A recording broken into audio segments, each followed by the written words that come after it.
that was cute. That was a brave move. You deserve a bell, Daddy. You deserve a bell. Mama raised a kid, hoping stacks one day. All the things she did were for stacks one day. Money, power, and fame, grinding hard, feel insane. Changes in a day, upgrades in one day.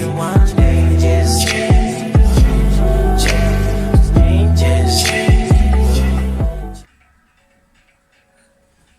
Hello, Inhabitants. Welcome to our YouTube channel. Today I've got a guest for you, Panda. It's Panda. Okay, today I'm going to tell you a video about my birth story, and I've got my partner in crime. So I'm going to give you details about my birth story, what happened, everything. Okay? So it started when I was at the mall. It was around 3 p.m. We were shopping, and then I just started feeling funny. Actually, I started feeling like going to the toilet for number 2, and I went to the toilet. I kept feeling that edge of going to the toilet after every, let's just say, 15 minutes. That's when I realized, this is not normal, because I kept running to the toilet. Yeah, so yeah, I started having abdominal pain. It was very weird, but it was coming and going. I was trying to remain calm so that the people that I was with don't panic or anything.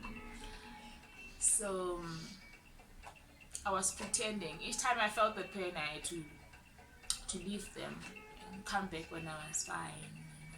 So it kept going on for an hour or something, and then and it went straight to 5 minutes. Like the pain started coming after every 5 minutes, from 15 minutes to 5 minutes. That's when I realized, okay, we should go home. And then we went home. When we got home, we prepared. And so around 8, we went to the hospital. I was admitted around 8. Yeah. Okay, so what came in your mind the moment that I told you that I was in labor? I just wanted you to get over it. Like, I know the feeling. So, I was a bit worried. Because that was the first child. So, the funny thing is, when you get to the hospital, like, you see a lot of people coming in and going out. You actually have time to observe and watch others, you know. So when I was at the waiting area, I saw this other woman. That's what she looked on.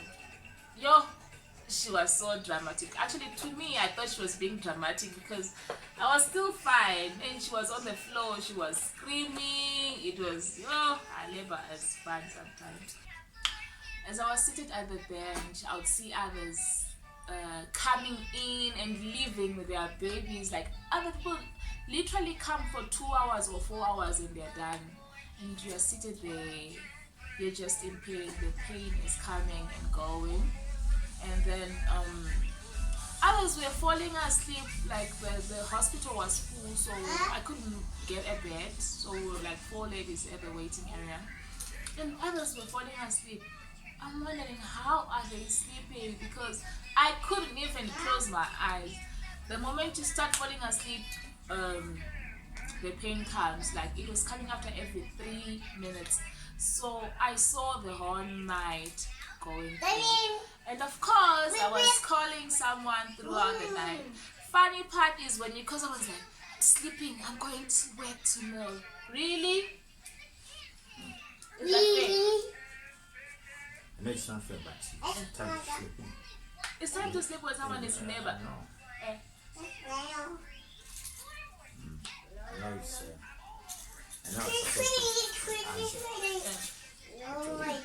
All depends on so tired. That's not fair. But anyway, it was still the same. He was not next to me, so yeah, he was sleeping. And then around 8, they called me. They said, let's check your centimeters. And I'm thinking, I'm about to give them. They said, you're still on 2 centimeters. I'm like, what? After a full night, I'm still on 2 centimeters. Okay. 2 centimeters. I went back to the bed. Honestly, I didn't need a bed. My type of labor didn't really need a bed. It wanted me to sit because the pain didn't want me to lie down. It wanted me to sit and press in or something because the pain was associated with kakering. You see, like I wanted to go to the toilet the whole time. And people were saying, don't go to the toilet. So sometimes I would cheat and go to the toilet. After I go to the toilet, I'll feel much relieved. But they were saying, you're going to have your baby in the chamber. You're going to have your baby. But the edge was not going anyway. So yeah, around 12, they said, they checked again, and then they said my cervix was too big. I don't know what that meant. And my centimeters were not moving. And yeah, other than now up, they kept calling, how far. So yeah, what was going through your mind the next day? You woke up, really you slept the whole night when someone was in labor. And then when you woke up, I didn't need to find out. yeah, after that I'm not having the baby yet. What happened? I was a bit worried.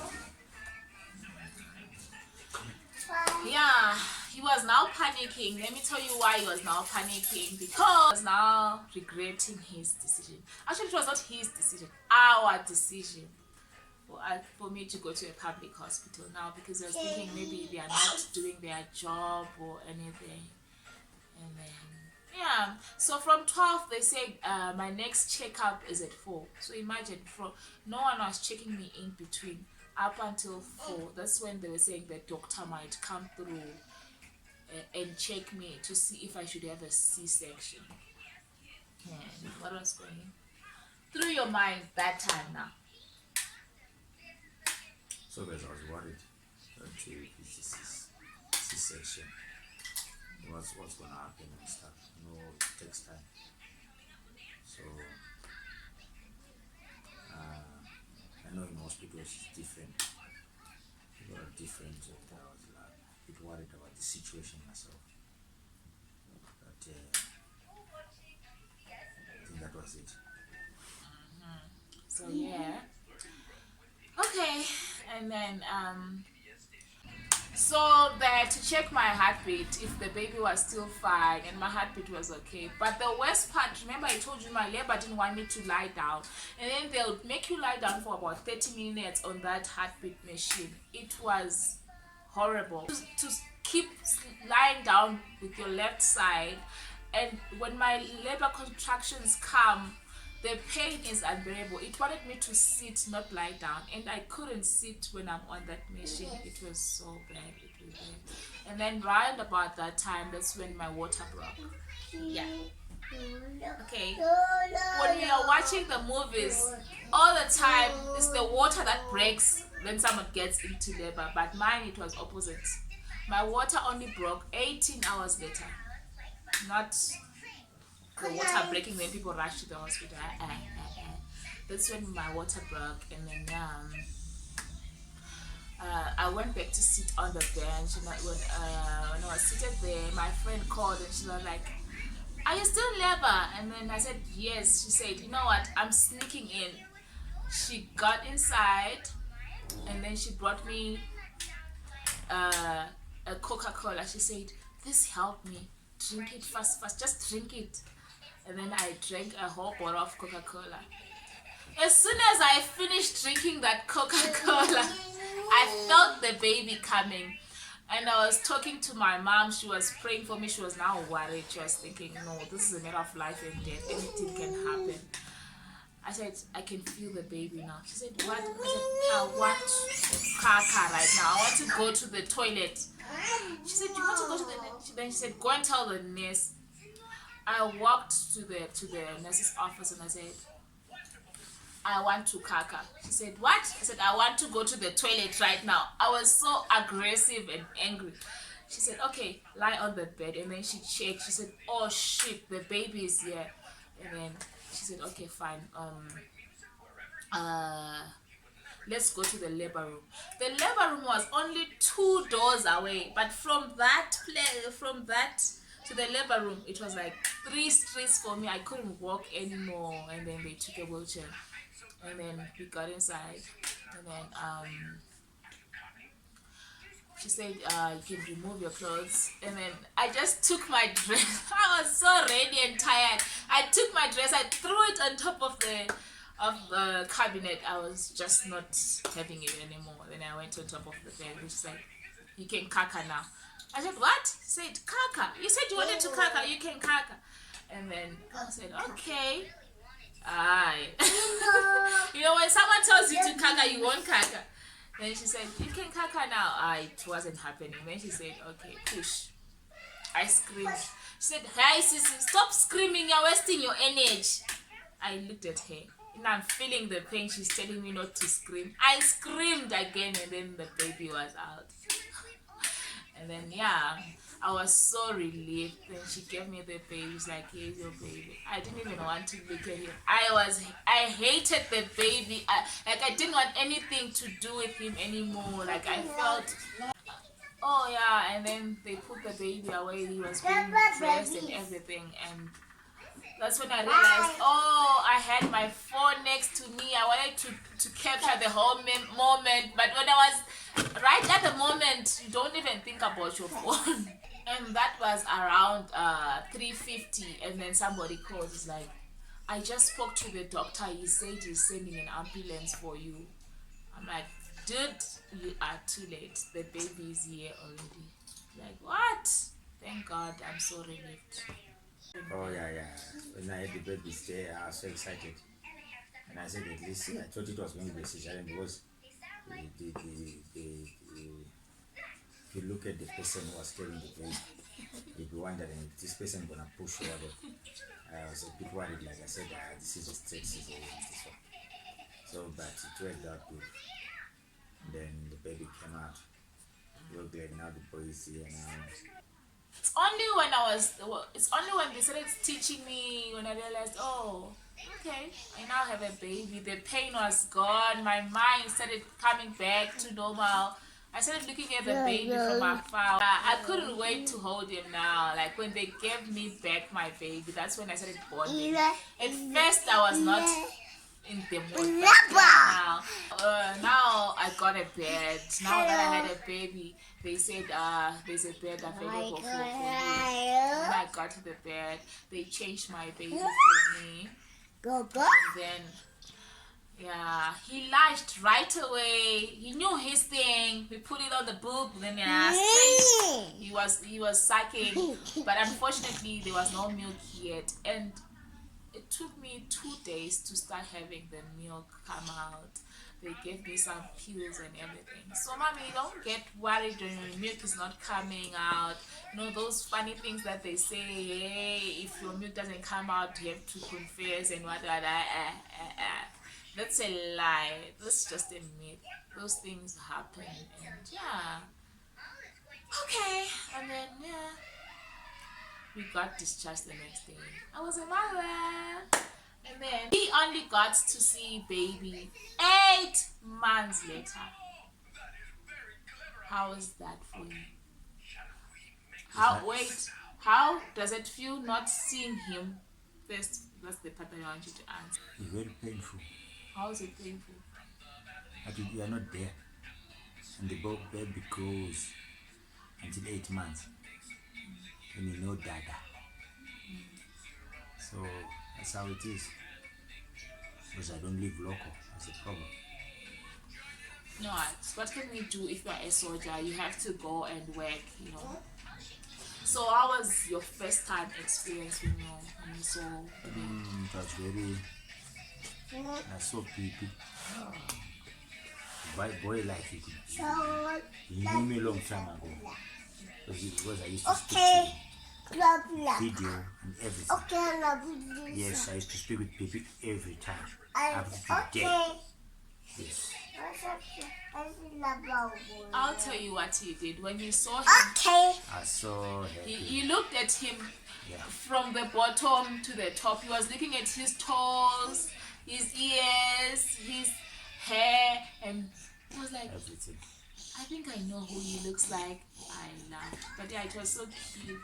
And guess what? The most beautiful thing about the day that you saw him is because he committed a crime. What did you do to see him? It's a COVID time. Yes. Oh yeah. I wasn't supposed to come into the country. Yes. And then I had to run away from the police. They're supposed to take me to quarantine. Yes. But because I was stubborn, I just made my way out. So I had to pay my way out. He escaped. Escaped here for the night. And I had to go back to the sender. The next The morning. next So morning. you came for 4 hours to see him before you could go back to quarantine, and that was cute. That was a brave move. You deserve a bell, Daddy. You deserve a bell.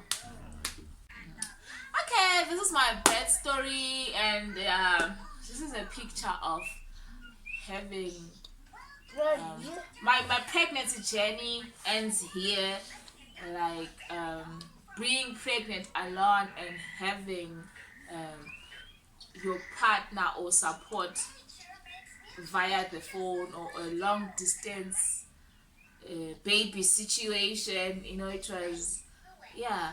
So how would you encourage, or what would you say a person or a couple or people that are having a long distance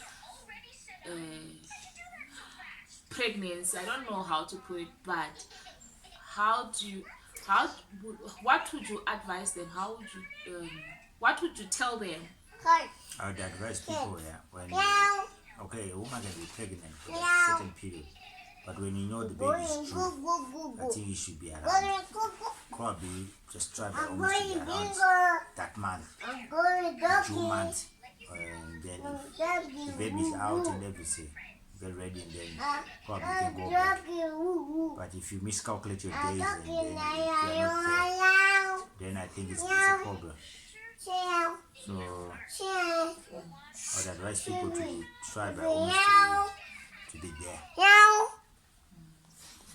And if you're not there, how can you support the person via the phone? Talk, you have to keep on talking, supporting, Okay. encourage. I want to see if you were part of this pregnancy or not.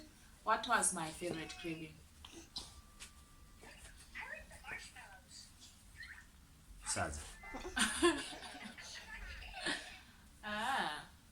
Yeah. Exactly. Yeah. Okay, thank you so much for watching. Thank you guys. Thank you. Thank you. Thank you guys. You just couldn't wait to leave. Anyway, thank you for being my guest.